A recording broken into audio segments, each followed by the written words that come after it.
ẹ̀yin èèyàn lé èyí mà tún lágbára èyí tún yà wá lẹ́nu nígbà tá a gbọ́ pé àǹtí wàhálà oníṣẹ́ náà lọ kan signboard o náà kan signboard náà kọ royal majesty royal majesty náà kọ orúkọ wọn sí gbàgàdàgbàgàdà mi ìgbọ́rú nǹkan báyìí rí honestly ẹ̀yin èèyàn lé èyí tún lágbára o ṣé ọ̀rọ̀ signboard ló wá kàn ní ìsìn àǹtí wàhálà ṣé tipátipá lèèyàn fi ń jẹ́ olórí ni ṣé tipátipá lèèyàn fi ń jẹ́ the royal majesty ni ta ló fún àǹtí wàhálà ní the royal majesty kábíyèsí ní abomination bàbá wẹ̀rin ńlá ní abomination irú signboard bìlísì wo lèyí ẹ̀yin èèyàn lé bí a ṣe gbọ́ nìyẹn o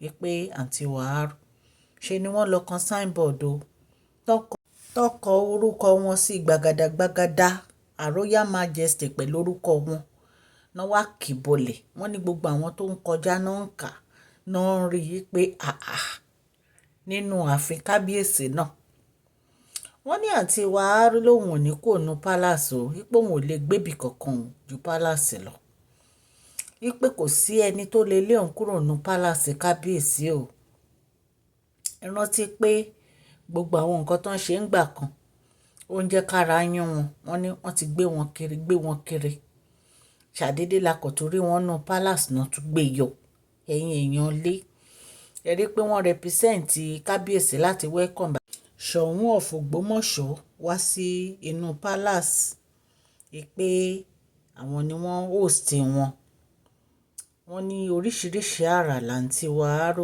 náà ń ṣe nínú palace kábíyèsí wọ́n ní kábíyèsí ní abomination wọ́n ní parọ́pò ní abomination ó kan signboard ó wá gbé sínú palace ó wá kọ royal majesty sí i ta ló fi ẹ́ jẹ́ royal majesty ta ló mọ̀ tó ń jẹ́ royal majesty ta ló ń jẹ́ bẹ́ẹ̀ ta ló ń jẹ́ royal majesty ta ló fi ẹ́ jẹ́ wọ́n ní nǹkan tí wọ́n ń béèrè lọ́wọ́ àǹtí wàhálà nìyẹn wọ́n ní àǹtí wàhálà ní nígbà tó ní kó kóòdù palace òun ò dé lè gbébì kankan yàtọ̀ sínú palace yẹn òun ò lè fi palace yẹn sílẹ̀ kò síbì kankan tó ń lè gbé ju palace yẹn lọ ẹ̀yin èèyàn lè jẹ́ kí n kí ẹ̀yin olólùfẹ́ mi ní ilé lóko àti ní ẹ̀yìn odi wípé ẹ káàbọ̀ sí Mashola Gist TV.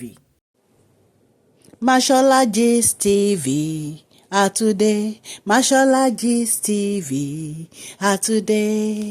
àtúndé bí a ṣe ń dé a kí ọmọdé a kí àgbà ẹ káàbọ̀ sí Mashola Gist TV Mashola dé o àtúndé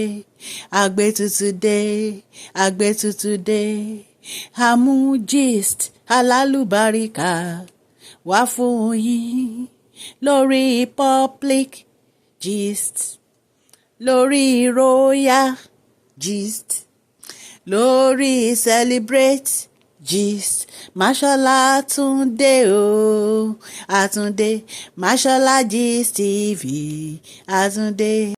ẹ̀yin èèyàn lé bí a ṣe gbọ́ o allegedly o wọ́n ní àǹtí wa wọ́n ní ṣe náà tán signboard rẹpẹtẹ náà kọ royal majesty náà forúkọ wọn sí wọ́n wá gbé síwájú palace láwọn èèyàn tó ń kọjá náà rí ẹ rí pé èyí tó lágbára ẹ̀yin èèyàn lé wọ́n ní bàbá kábíyèsí ní kán lọ wú wípé kí wọ́n lọ wú signboard bìlísì táǹtí wá kàn wọ́n ní kán lọ wú kúrò wípé ta ló fi ẹ́ jẹ́ royal majesty kí ló mọ̀ tó ń jẹ́ royal majesty wọ́n ní kábíyèsí láwọn ò rírò nǹkan báyìí rí wọ́n ní bàbá wẹ̀rin ńlá wọn náà ní kí ló ń rò tó fi lọ kan signboard rí wọ́n ní àwọn ò lè gbébì kankan yàtọ̀ sínú palace o wípé kì í ṣàwọn làwọn èèyàn ti rí páwọn ń gbénu palace àwọn wá kúrò nu palace àwọn á lọ máa gbé ilé tí kábíyèsí rà fáwọn wọ́n nínú palace nílé àwọn o kò síbì kankan tí àwọn tó fẹ́ gbé jùnú palace lọ wọ́n ní bàbá erin ńlá ní kò sí wàhálà tó bá dìgbà yẹn a máa mọ̀ bóyá wàá gbénu palace àbó ní gbénu palace. ẹ̀yin náà mọ̀ pé oríṣiríṣi àrà ni àwọn olórí yìí ń dá nínú palace kábíyèsí. ìsìn ni kábíyèsí wá rí gbogbo nǹkan tó ti ń ṣe, gbogbo atrocity tó ti ń commit, àṣírí ń tú. a sọ fún yín nípa laundry man èyí tí Queen Naomi wá fáyà pẹ̀lú Dr. Elizabeth nínú palace tí wọ́n ní pé ṣe ni wọ́n ń pààrọ̀ aṣọ kábíyèsí. ṣẹ̀mẹ̀ páṣọ funfun ni kábíyèsí máa ń wọ̀. kábíyèsí ò mọ̀ ẹ̀kan ti pààrọ̀ àwọn aṣọ yẹn. gbogbo àwọn aṣọ tí kábíyèsí máa ń wọ̀ ní nǹkan tó ti wà lára ẹ̀. wọ́n ní wọ́n ń change gbogbo àwọn aṣọ yẹn. wọ́n ní bí àṣírí wọn ṣe tú nìyẹn yẹn allegedly bá ṣe gbọ́ ni o. ṣẹ̀mẹ̀ pé mò ń sọ fún yín pé mi ìbáyàn kọ́kọ́ gbé inú palace bọ̀ nǹkan tá a bá gbọ́ lórí social media máa torchlight sí. kò ń ṣe pé bóyá èmi mọ̀ọ́mọ̀ wá fún yín story nǹkan tá a gbọ́ là ń sọ. ẹ̀yin èèyàn lé ọlọ́run elédùmarè á wà pẹ̀lú kábíyèsí o. ní agbára ọlọ́run gbogbo nǹkan tí wọ́n dẹ̀ ti ṣe sí kábíyèsí ní burúkú ní agbára ọlọ́run àṣírí gbogbo wọn máa tú síta báyìí. kò dẹ̀ sí nǹkan kan tó máa ran kábíyèsí àti Queen Naomi. ọwọ́ ayé ò ní káwọn méjèèjì, ọwọ́ tó ò ní káwọn méjèèjì. èmi tí mò ń sọ̀rọ̀ ọwọ́ ayé ò ní ká mi, ọwọ́ tó ò ní ká mi o. gbogbo ẹ̀yin tẹ̀dẹ̀ ń gbọ́ ọwọ́ ayé ò ní ká yín, ọwọ́ tó ò ní ká yín ní àṣẹ ọlọ́run ọba. wọ́n ní bí bàbá parọ́pò bọ́ ṣe ní kán lọ wú signboard táǹtí wá ṣe nìyẹn o. wọ́n ní lójú wọn bá wálẹ̀. ẹ̀yin èèyàn lé aníkámú gist wá fún yín ni. mo dúpẹ́ lọ́wọ́ yín fún àdúrótì yín lórí channel mi. gbogbo bẹ́ẹ̀ ṣe ń subscribe, bẹ́ẹ̀ ṣe ń like, bẹ́ẹ̀ ṣe ń share.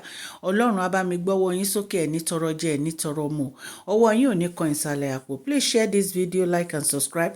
God bless you all. ẹ má gbàgbé kẹ́ ẹ fún fídíò yìí ní thumbs up o. Thank you so much.